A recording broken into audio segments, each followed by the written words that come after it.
السلام علیکم ورحمۃ اللہ وبرکاتہ۔ میں اس وقت بنگلہ دیش کے اپنے نوجوان بچوں اور بچیوں سے کچھ ضروری بات کرنے کے لیے آیا ہوں۔ میں سجاد نعمانی ہوں، انڈیا سے آپ سے مخاطب ہوں۔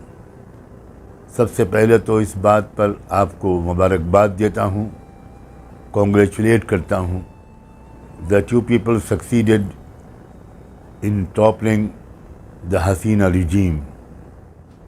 آپ سب نے بہت قربانیاں دیں، بہت بڑی تعداد شہید ہوئی اور بہت تکلیفیں آپ نے اٹھائیں، اور اس کے بعد آپ رجیم چینج کرنے میں کامیاب ہوئے۔ لیکن اب جو اس مرحلہ درپیش ہے وہ پہلے سے زیادہ مشکل ہے۔ ایک بڑا چیلنج ہے آپ سب کے سامنے۔ آپ کے ایک ویل وشر کی حیثیت سے میری دعا ہے اور میرا مشورہ ہے کہ آپ بنگلہ دیش کو ایک ویلفیئر اسٹیٹ بنانے میں کامیاب ہو جائیں۔ چند باتوں کا پلیز ضرور خیال رکھیں، کسی کے ساتھ ڈسکریمنیشن نہ ہو، بدلے کی کارروائی بھی نہ ہو، غصے میں آ کر جو لوٹ مار مچی ہے وہ بہت تکلیف دہ ہے۔ کاش کہ آپ کے نوجوانوں نے یہ سب نہ کیا ہوتا۔ خیال رکھیے گا پلیز کہ آپ کانسٹیٹیوشن کو فالو کریں، لیٹر اینڈ اسپرٹ میں کمپلیٹ رول آف لا ہو، سب کو جسٹس ملے، سب کو پیس ملے، جہاں تک ہو سکے عام معافی کا اعلان ہو، کسی کے خلاف بدلے کی کارروائی نہ ہو، اور لانگ ٹرم پلاننگ کر کے بنگلہ دیش کو ایک سچے معنی میں پیسفل، پروگریسو ایک ملک بنانے میں آپ کامیاب ہو جائیں۔ خدا نے آپ کو ہیومن ریسورسز بھی بھرپور دیے ہیں، اور آپ اکنامیکلی بھی بہت مضبوط ہوتے چلے جا رہے تھے۔ آپ کی ٹیکسٹائل انڈسٹری نے پوری دنیا میں اپنا لوہا منوایا ہے۔ غصے میں آ کر کوئی تختہ پلٹ تو کیا جا سکتا ہے، جوش میں آ کر، لیکن ملک کو اور ملک کے سسٹم کو تو چلانا بہت ٹھنڈے دل و دماغ سے پڑتا ہے۔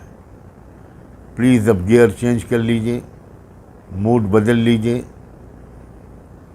پبلک پراپرٹی کی لوٹ مار کو بالکل بند کر دیجئے، اور ایسی پالیسیاں بنائیے، ایسا سسٹم بنائیے کہ ملک کے ایک سے ایک غریب انسان کو بھی عزت کے ساتھ رہنے کا موقع ملے۔ جسٹس اور پیس اپنا نشانہ بنائیے۔ جہاں انصاف نہیں ہوتا وہاں امن نہیں ہو سکتا، جہاں جسٹس نہیں ہوتا پیس نہیں ہو سکتا۔ ہر ایک کے ساتھ انصاف کیجیے۔ اور اگر آپ کو ایک لیٹسٹ ایگزامپل، ایک کامیاب ویلفیئر اسٹیٹ کا دیکھنا ہو تو میں آپ کو یہ سجھاؤ دیتا ہوں، سجیسٹ کرتا ہوں کہ آپ افغانستان کو اس نظر سے دیکھیں۔ آپ کی ایک ٹیم ایکسپرٹس کی، ینگسٹرز کی، پالیسی میکرز کی، انٹلیکچوئلس کی، سوشل ایکٹیوسٹ لوگوں کی اگر افغانستان وزٹ کرے اور جا کر دیکھے کہ انہوں نے اتنے کم عرصے میں اپنی کرنسی کو اتنا مضبوط کیسے کر لیا۔ میری نالج کے مطابق افغانستان پر ورلڈ بینک کا یا کسی بھی انٹرنیشنل فائنینشیل آرگنائزیشن کا ایک پیسہ بھی قرض کے طور پر، لون کے طور پر ان کو نہیں لینا پڑا۔ انہوں نے اپنے ہی ریسورسز کو آرگنائز کیا۔ ملک میں امن بھی ہے، میوچول کانفیڈنس بھی ہے، اور ہر لحاظ سے وہ ملک آگے بڑھ رہا ہے۔ Please don't hesitate to take the benefit of the experience of Afghanistan. ایک بات اور کہنا چاہتا ہوں، کچھ خبریں ایسی آئی تھیں کہ جیسے جوش میں آ کر کچھ نوجوانوں نے مندروں پر حملہ کیا۔ میں نے جب اس کو چیک کیا تو معلوم ہوا کہ ہاں کچھ اس طرح کے ایک دو انسیڈنٹ ہوئے تھے، لیکن بہت جلدی آپ کی لیڈرشپ نے اس کو روکنے میں کامیابی حاصل کی۔